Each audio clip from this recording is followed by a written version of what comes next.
Yeah, I'll react to that, sure. There's no way, Mark. You're trolling. Preemptive light, guys. Mark Felton Productions came out 4 hours ago, so I'm going to wait a few days to post this. Medieval Knight Stop Hitler's Tanks.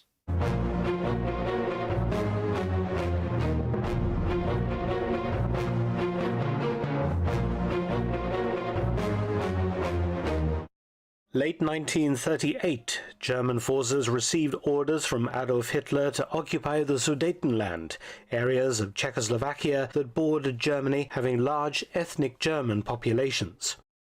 Permission for Hitler to do this had come from none other than Britain and France, following protracted negotiations that had not included the Czechoslovaks, all part of the shameful campaign to appease Hitler, those doing so thinking that they could stop a Second World War with Germany.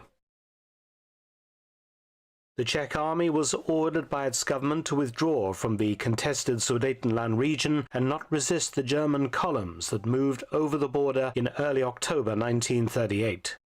But one example of resistance was encountered by the advancing German forces, a completely unexpected and surreal act of Czech defiance. As a column of German tanks and vehicles moved across the border, the village of Bucina in the Bohemian forest, the Germans found their path blocked by the most unexpected vision. A medieval knight, dressed in armor, sat atop a horse. The Germans had come face to face with Josef Menchik, the self-proclaimed last knight of Stratovice. Over his black tunic, Menchik wore a front and back plate armor with shoulder guards and plate skirts, and atop this he wore an open-faced morion-style metal helmet with a feather plume, the type worn by conquistadors. Around his waist hung a long sword, and his right hand, the pole resting on his saddle, was a medieval battle-axe. The leading German tank jerked to a halt, the commander Badass. The leading German tank jerked to a halt, the commander staring in complete surprise at the bearded knight who sat imperiously upon his horse, staring back at him. Had the German seen a ghost, perhaps, from the medieval period, or was this apparition he saw before him real? Indeed it was. Josef Menchik was born in 1870 to wealthy landowners in the village of Dobrusk in what was then the Austro-Hungarian Empire, and he was raised in a rented apartment in the local castle, which was owned by the Schwarzenberg family. Josef apparently So he was like 70 years old at the time? dreamed of one day owning the entire castle. In 1911, the building burned, and the Schwarzenbergs I gotta shut up. I'm sorry. He was raised in a rented apartment in the local castle, hung in 70 to wealthy landowners in the village of Dobrusk in what was then the Austro-Hungarian Empire. And he was raised in a rented apartment in the local castle, which was owned by the Schwarzenberg family. Josef apparently dreamed of one day owning the entire castle. In 1911, the building burned, and the Schwarzenbergs sold the ruin to the now 41-year-old Menchik, who realized his dream. Restoring the castle slowly, Menchik lived like his medieval forebears, eschewing both electricity and any modern conveniences.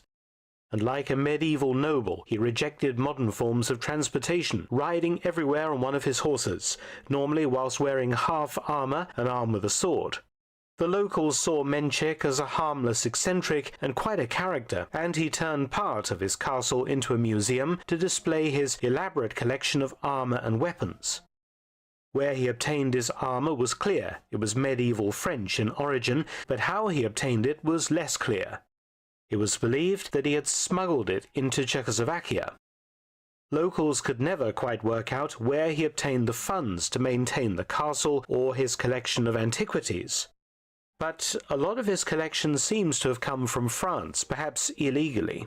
Despite being a bit shady, Menchik seemed determined to live up to the chivalrous and noble nature of the real medieval knights, and on discovering that German forces would be crossing into Czech territory on the morning of the 1st of October 1938, he decided to act alone and try to stop one of their columns. This background story makes it a million times better, and I love this guy even more. decided to act alone and try to stop one of their columns. Donning his armor, taking his weapons, and mounting his charger, Menchik rode 30 kilometers to the village of Buchina on the German-Czech frontier. And so it was that Menchik faced down a different kind of armored enemy, German panzers. Apparently the Germans were so astounded by a knight on horseback confronting them that for some time the German column was indeed halted. However, the Germans soon realized that Menchik was some sort of local eccentric and ordered him aside at gunpoint and continued their advance. But Menchik's little gesture of defiance soon entered national legend. The Germans didn't harm him, and indeed he continued to live in his crumbling castle until 1945, when his home was forcibly taken from him by the new Czechoslovak government. Josef Menchik died on the 19th of November 1945 at the age of... Come on! Josef Menchik died on the 19th of November 1945 at the age of 75 in his son's house, and his old castle was converted into a school. Since 1989, the castle has been progressively restored by locals, and Menchik and his bizarre stand against the Germans have become part of the popular memory of the Czech people and nation. Many thanks for all your support in 2023. Have a happy new year, and I will see you on the other side in 2024. And nation.